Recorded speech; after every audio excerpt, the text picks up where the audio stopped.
The Golden State Warriors are one of the more intriguing teams in the NBA entering the offseason. It's clear they are all in when it comes to their hopes of winning another title before Stephen Curry calls it a career, and they found him a new partner in crime when they traded for Jimmy Butler midway through last season. With free agency underway now, Draymond Green revealed what he thinks the team is going to do over the next few weeks. While all eyes are on Curry and Butler, Green remains an integral part of Golden State's game plan moving forward. The offseason will be defined by how the front office constructs the roster around this trio, but the good news is that, according to Green, the team is in a better spot ahead of free agency than they were last year. Draymond Green dishes on Warriors' free agency plan. This time last year, the Warriors found themselves at a crossroads. After falling short in the NBA play-in tournament, Golden State's front office opted to move on from Klay Thompson, sending him to the Dallas Mavericks in a sign-and-trade deal. Considering all Thompson accomplished alongside Curry and Green, it was a tough pill for the team and their fanbase to swallow.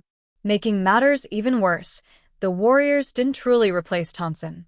They attempted to do so by trading for Buddy Hield, but he shot just 41.7% from the field and only started 22 games. That led to the blockbuster trade for Butler, which revitalized Golden State and led them to the Western Conference semifinals.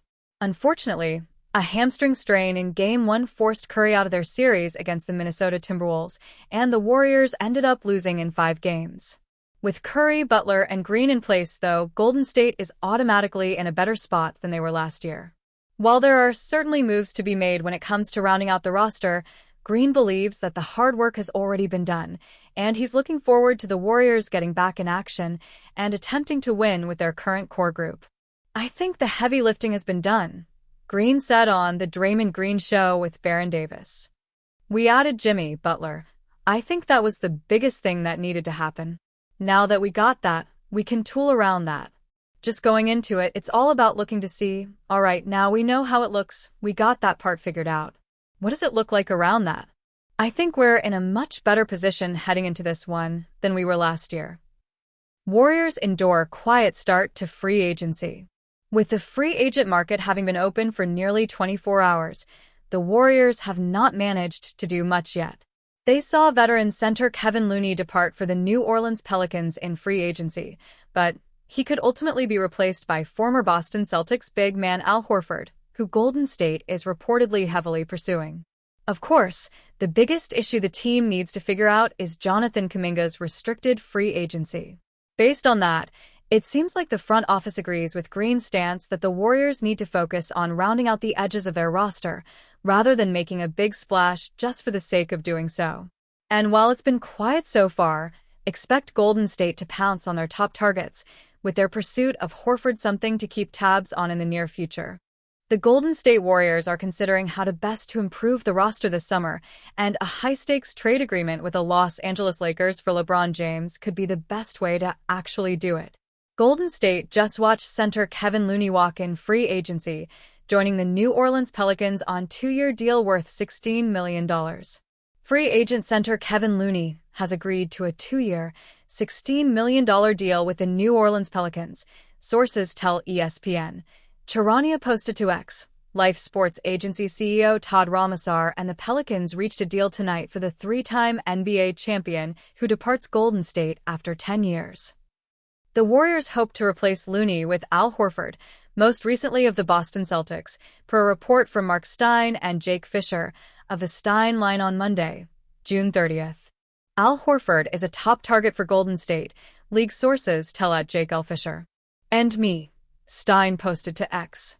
Horford, even at 39 years old, is an upgrade over Looney, particularly given what the Warriors need offensively and defensively. Horford is a far ringier defender and a much better floor spacer. He finished last season averaging 9.0 points, 6.2 rebounds, 2.1 assists, and 0.9 blocks per game, and shot 36.3% from behind the three-point arc on more than 5 attempts per night. If the Warriors can lock Horford up, which appears to be the consensus among insiders as of Monday night, the next consideration is how to keep Jonathan Kuminga as an asset until at least the February trade deadline and improve the roster around Stephen Curry and Draymond Green in the interim. A trade with the Lakers could theoretically accomplish both. Trading for LeBron James, Bronny James would allow Warriors to re-sign Jonathan Kuminga.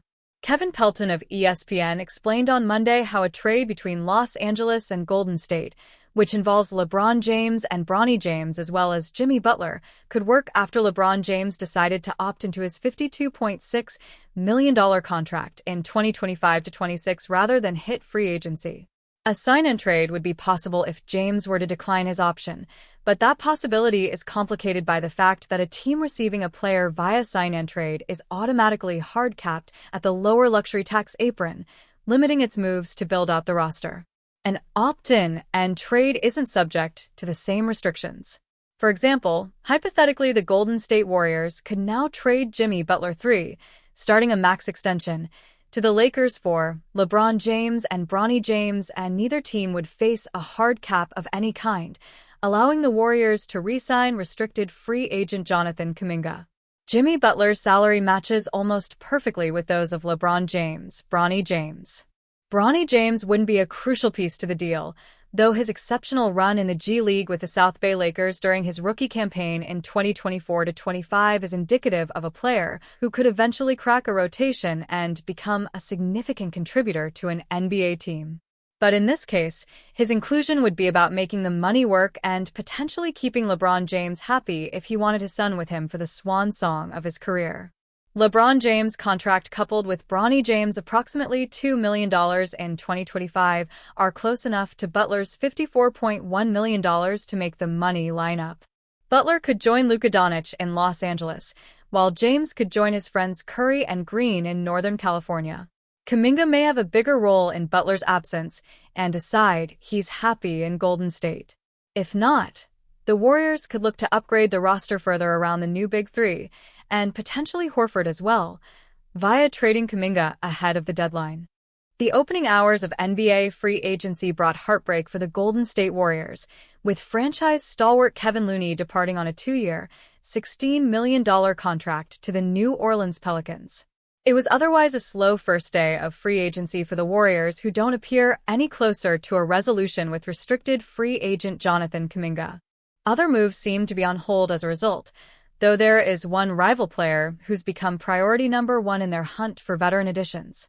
The Warriors are favorites to land 5x All-Star Al Horford. Reports of Golden State's strong interest in Al Horford began to circulate in the hours leading up to free agency and seemingly only grew once Looney's departure to the Pelicans became public shortly after the window opened. Surely the Warriors wouldn't have let the 3x champion walk so easily if they didn't have another veteran big man lined up? While that was the initial thought, concern among fans who want Horford has since heightened after Monday came and went without a confirmed report. The Horford decision still appears on a knife's edge, but Anthony Slater of The Athletic does believe that Golden State are the favorites to steal the 39-year-old from the Boston Celtics, with whom he's played 7 of his last 9 seasons and won a championship with just last year. The Warriors are, well, I would probably deem them at least slight favorites. We'll see. There certainly is no guarantee, Slater said on the Warriors Plus Minus podcast on Monday night. While Golden State being characterized as favorites is a positive, they've certainly put themselves in a precarious position when it comes to the center market. Slater reported just prior to free agency that the Warriors have identified their need for a veteran stretch big, but there's few viable options remaining beyond Horford after fellow veteran Brook Lopez signed a 2-year, $18 million deal with the LA Clippers. If Golden State miss on Horford and former number 1 overall pick DeAndre Ayton, it's hard to see any free agent options remaining within their price range that you would consider a starting caliber center in the league. Horford has usually been a backup when the Celtics have been fully healthy over the past 2 seasons, but injury issues for Kristaps Porzingis has allowed the 5x All-Star to start 42 of his 60 games last season and average nearly 28 minutes. While fans will undoubtedly have concern over Horford's age on an already veteran Warrior team, his shooting and high IQ would surely make for an excellent fit alongside Stephen Curry, Jimmy Butler, and Draymond Green.